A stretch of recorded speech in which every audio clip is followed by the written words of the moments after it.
यहाँ पे जो सेकंड लेक्चर है वो है write assembly language program in ARM to add 32 bit numbers using direct addressing, indirect addressing और बैरल शिफ्टर।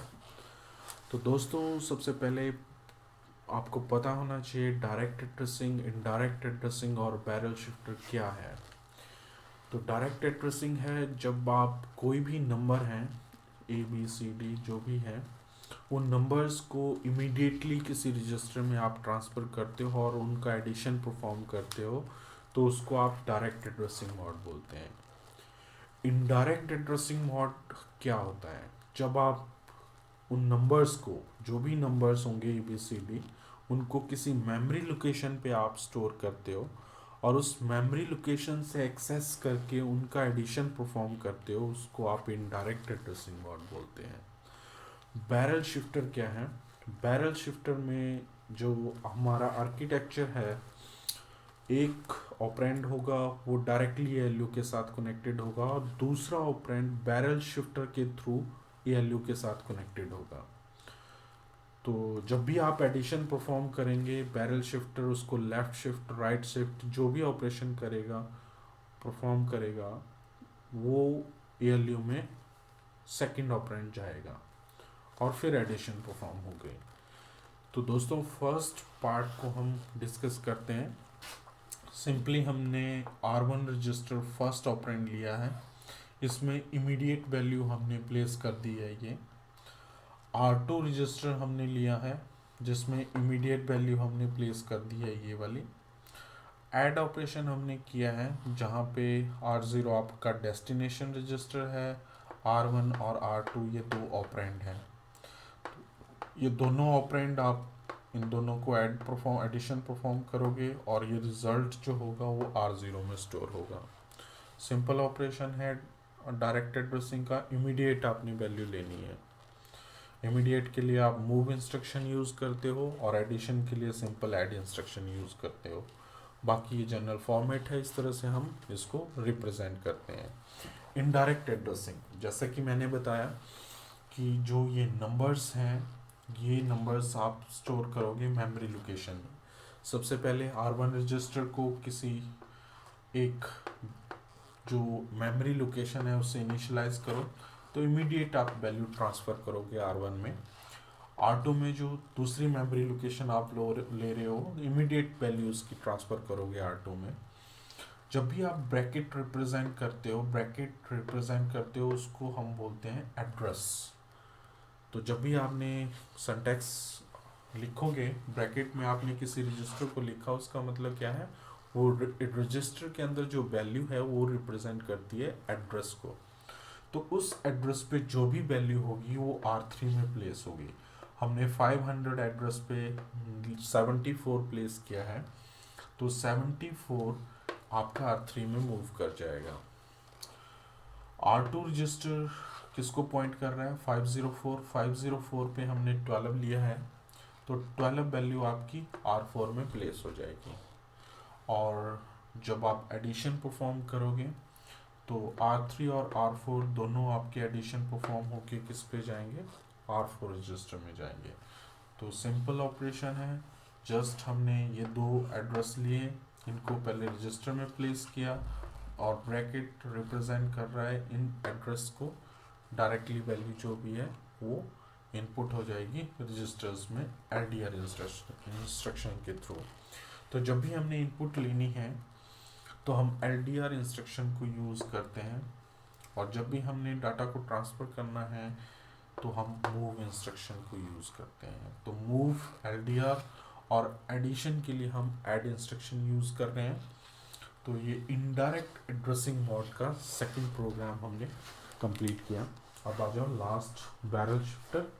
बैरल शिफ्टर में हमने एक ऑपरेंड लिया है R1 जिसमें वैल्यू हमने 02 प्लेस की है, और इसी ऑपरेंड को हमने बैरल शिफ्टर के थ्रू अप्लाई किया है और उसको लेफ्ट शिफ्ट किया है 1 टाइम। तो जब आप 02 को लेफ्ट शिफ्ट करोगे 1 टाइम तो ये मूव कर जाएगा इस पोजीशन पे। तो ये बाइनरी में क्या है? 4।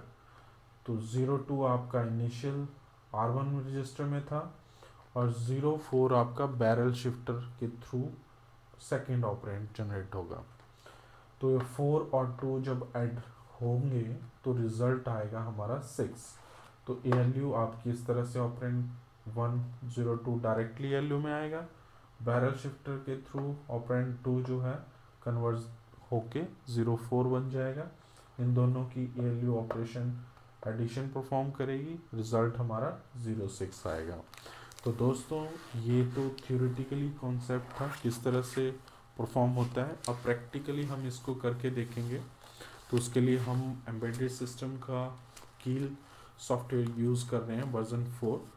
तो दोस्तों चेक कर लेते हैं इसको कैसे परफॉर्म होगा ये एक्सपेरिमेंट हमारा। तो उसके लिए हम स्क्रीन कास्ट कर लेते हैं अपनी। स्क्रीन कास्ट करने के बाद हम स्टार्ट मेनू पे जाएंगे। स्टार्ट मेनू पे हमारे पास यहाँ पे कील म्यू वर्जन 4, इसको आप सिलेक्ट करोगे। सिलेक्ट करने के बाद आपके पास ऑप्शन है प्रोजेक्ट, न्यू प्रोजेक्ट का। न्यू प्रोजेक्ट में आप प्रोजेक्ट डिफाइन कर लोगे एडिशन, एडिशन प्रोजेक्ट का नाम डिफाइन कर लोगे, उसको सेव कर लोगे। सेव करने के बाद आपने डिफाइन करना है आर्म प्रोसेसर। आर्म प्रोसेसर में आपने लेना है बिग इंडियन और उसको ओके सेलेक्ट करना है। यहाँ पे ओके सेलेक्ट करने के बाद आपके पास टारगेट और सोर्स ग्रुप जनरेट हो जाएगा। यहाँ पे आप न्यू फाइल में नया प्रोग्राम आप न्यू फाइल से यहाँ पे क्रिएट कर सकते हो, मगर हमारे केस में हमने ऑलरेडी स्टोर किया हुआ है तो हम प्रोग्राम को ओपन कर लेते हैं। फर्स्ट प्रोग्राम है हमारा simple addition using direct addressing. तो डायरेक्ट एड्रेसिंग में इमीडिएटली हमने जो नंबर था वो R1 रजिस्टर में मूव इंस्ट्रक्शन के थ्रू ट्रांसफ़र किया। जो सेकेंड नंबर है वो हमने R2 रजिस्टर में मूव इंस्ट्रक्शन के थ्रू ट्रांसफ़र किया इमीडिएटली, और R1 और R2 को ऐड करके रिज़ल्ट हमने R0 में स्टोर किया। अब इसको कैसे करते हैं, सोर्स ग्रुप में राइट क्लिक करोगे, आप ऐड फाइल करोगे। add.asm फाइल को आपने ऐड करना है यहाँ पे। तो add.asm फाइल को सिलेक्ट करने के बाद ऐड जब आप करोगे उसके बाद ये प्लस साइन क्लिक करना है और add.asm फाइल पे आपने राइट क्लिक करके बिल्ड टारगेट आपने करना है। जैसे ही आप बिल्ड टारगेट करोगे कंपाइलर शो करेगा एरर्स और वार्निंग्स। हमारे केस में 0 एरर और 0 वार्निंग है, मतलब हमारा प्रोग्राम बिल्कुल सही है। डिबग में आप जाओगे, स्टार्ट एंड स्टॉप डिबगिंग आप करोगे। यहाँ पे न्यू विंडो जनरेट होगी, इसमें आप चेक कर सकते हो डिफरेंट रजिस्टर्स को। ये हमारा प्रोग्राम एग्जीक्यूशन स्टेट में है। जब भी आप मेन लिखते हो प्रोग्राम काउंटर हमारा जो फर्स्ट इंस्ट्रक्शन है उसको पॉइंट करता है यहाँ पे। तो यहाँ से आप स्टेप बाय स्टेप एग्जीक्यूशन कर सकते हो। तो फर्स्ट R1 रजिस्टर में जो वैल्यू थी वो डायरेक्टली लोड होगी यहाँ पे इमीडिएटली। जो सेकंड वैल्यू है अभी हमारे पास ये है, तो ये सेकंड वैल्यू R2 रजिस्टर में लोड होगी। अब इन दोनों का रिजल्ट करेंगे तो कॉरस्पॉन्डिंग बिट 02, 02 और 20 लास्ट में यहाँ पे रिजल्ट हमारा किस रजिस्टर में आएगा, R0 रजिस्टर में ये रिजल्ट आएगा। तो दोस्तों ये डायरेक्ट एड्रेसिंग मोड था। इमीडिएटली हमने वैल्यू R1 और R2 में प्लेस की और दोनों को ऐड कर दिया। तो दो इंस्ट्रक्शन यहाँ पे यूज़ हो रही हैं, मूव और ऐड। मूव के थ्रू आप इमीडिएट वैल्यू ट्रांसफ़र कर सकते हो रजिस्टर्स के बीच में, और ऐड इंस्ट्रक्शन के थ्रू आप डायरेक्टली इनको ऐड कर सकते हो। तो दोस्तों डिबगिंग को हम क्लोज करते हैं। सेकंड प्रोग्राम इनडायरेक्ट एड्रेसिंग को हम ओपन कर लेते हैं। तो सेकंड प्रोग्राम है हमारा add indirect addressing dot ASM, इसको ओपन करोगे आप, और प्रीवियस फाइल को आप रिमूव करने के बाद यहाँ सोर्स ग्रुप में जो न्यू फाइल होगी उसको आप दोबारा से ऐड करोगे। तो हमारे पास जो सेकंड प्रोग्राम था इनडायरेक्ट एड्रेसिंग वाला, ASM फाइल जो थी .asm, उसको ऐड करोगे आप, और राइट क्लिक करने के बाद आप बिल्ड टारगेट करोगे दोबारा से। हमारे पास ज़ीरो एरर और ज़ीरो वार्निंग शो हो चुका है, तो हमारा प्रोग्राम राइट है, एक्यूरेट है। तो सेकंड प्रोग्राम इनडायरेक्ट एड्रेसिंग में जैसे मैंने बताया, आप इनिशलाइज करोगे वैल्यू 1, ये वैल्यू 1 एक वेरिएबल है, DCD करके आप इमीडिएट यहाँ पे आप वैल्यू दे सकते हो। तो ये जो वैल्यू है ये इस वेरिएबल में मूव हो जाएंगी, और जो वैल्यू 2 है वो वैल्यू 2 इस वेरिएबल में स्टोर हो जाएगी। अब आप LDR इंस्ट्रक्शन से लोड कर सकते हो रजिस्टर को। तो R1 रजिस्टर को हमने वैल्यू 1 से लोड कर लिया, R2 रजिस्टर को हमने वैल्यू 2 से लोड कर लिया। अब हमने क्या करना है, मेमोरी लोकेशन जो है R1 का, ये 500 आपका मेमोरी लोकेशन कंसीडर होगा। तो इस मेमोरी लोकेशन से आपने R3 में वैल्यू को प्लेस करना है, और जो R2 वैल्यू 2 है ये सेकंड मेमोरी लोकेशन कंसीडर होगा। यहाँ से आपने जो भी वैल्यू है वो R4 में स्टोर करनी है। तो दोस्तों इसको एग्जीक्यूट कर लेते हैं। पहले एग्जीक्यूट करने के बाद जो भी आपका मेमोरी है उसको आपने असाइन करना है। ये 500 और 504 को आपने मेमोरी मैप करना है। तो डिबग में आप जाओगे, यहाँ मेमोरी मैप का ऑप्शन है, और ये एग्जांपल दिया है किस तरह से आप इसको स्टोर कर सकते हैं। 0x starting memory address, 0x जो लास्ट मेमोरी एड्रेस है 504, इसको आप एक्सेस करोगे रीड राइट और एग्जीक्यूट के लिए। तो पहले इसको आप कॉपी कर लो, अगर मल्टीपल टाइम आपने इसको एग्जीक्यूट करना है तो रेंज आपने स्पेसिफाई कर दी यहाँ पे, और इसको क्लोज करने के बाद यहाँ पे मेमोरी ऑप्शन है। तो मेमोरी ऑप्शन में आपने जो मेमोरी लोकेशन है आपकी स्टार्टिंग मेमोरी लोकेशन, वहाँ पे आपने वैल्यू प्लेस कर देनी है। तो 5004 पे 500 पे हम वैल्यू प्लेस कर लेते हैं।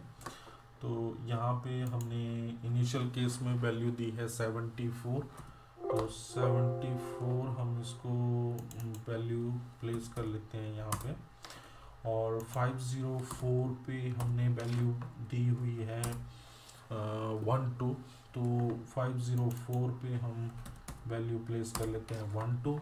अब इसको स्टेप बाय स्टेप एग्जीक्यूट करते हैं। कर्सर हमारा पॉइंट कर रहा है LDR R1 पे, तो R1 पे वैल्यू 1 जो वेरिएबल में वैल्यू है 500 वो आ जाएगी।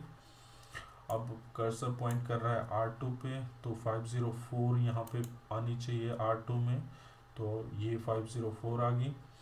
अब यहाँ पे एड्रेस जो 50 R1 जो R1 में वैल्यू थी 500 पे है हमारा 74, तो R3 में 74 आना चाहिए, तो ये R3 में 74 आ गया। अब यहाँ पे R2 में जो वैल्यू है वो है 12, तो 12 वैल्यू आनी चाहिए R4 में, तो R4 में 12 वैल्यू आ चुकी हैं। अब R3 और R4 को ऐड करना है, तो 74 और 18 जब ऐड होंगे तो 86 आपका आना चाहिए R4 में, तो 86 आपका कहाँ पे आ गया R4 में। तो ये आपका इनडायरेक्ट एड्रेसिंग मोड है। इसमें आपने दो इंस्ट्रक्शन LDR और ऐड इंस्ट्रक्शन यूज़ की है। बाकी वेरिएबल्स को कैसे डिफाइन करते हैं वो DCD के थ्रू हमने किया, और मेमोरी मैप हम डिबगिंग जब करते हैं तो वहाँ पे आप स्टार्टिंग एड्रेस जो भी होगा वैल्यू 1 का और फाइनल एड्रेस जो भी होगा वैल्यू 2 का वो हम डिफाइन करेंगे। अब दोस्तों डिबगिंग को हम क्लोज करते हैं और थर्ड प्रोग्राम को हम ओपन कर लेते हैं। थर्ड प्रोग्राम था हमारा बैरल शिफ्टर .asm वाला। इसमें बहुत ही सिंपल है, हमने एक इमीडिएट वैल्यू डायरेक्टली R1 में मूव करवा ली, और इसको R1 को एक तो डायरेक्ट ऑपरेंड है आपका R1 और दूसरा ऑपरेंड है बैरल शिफ्टर के थ्रू लेफ्ट शिफ्ट आपने इसको करना है। तो पहले हम ओल्ड फाइल को रिमूव कर लेते हैं। तो रिमूव करने के बाद हम जो न्यू फाइल है उसको सिलेक्ट कर लेते हैं। जो भी आपकी ऐड बैरल शिफ्टर की जो फाइल है .asm, तो उसको हम सिलेक्ट कर लेते हैं और इसको ऐड करने के बाद क्लोज करेंगे। तो बैरल शिफ्टर को आपने बिल्ड टारगेट आपने करना है। यहाँ पे 0 एरर और 0 वार्निंग हमें शो हो रही है, मतलब हमारा प्रोग्राम सही है। डिबग में आप स्टार्ट एग्जीक्यूशन करोगे। स्टार्ट एग्जीक्यूशन करने पे आपकी जो न्यू विंडो है, कर्सर हमारा है मूव R102, तो R1 में इमीडिएट वैल्यू 02 प्लेस हो जाएगी। अब एडिशन आपका 02 प्लस 04 आपका एडिशन होना चाहिए R0 में 06। तो चेक करते हैं, रिजल्ट आ गया आपका 06।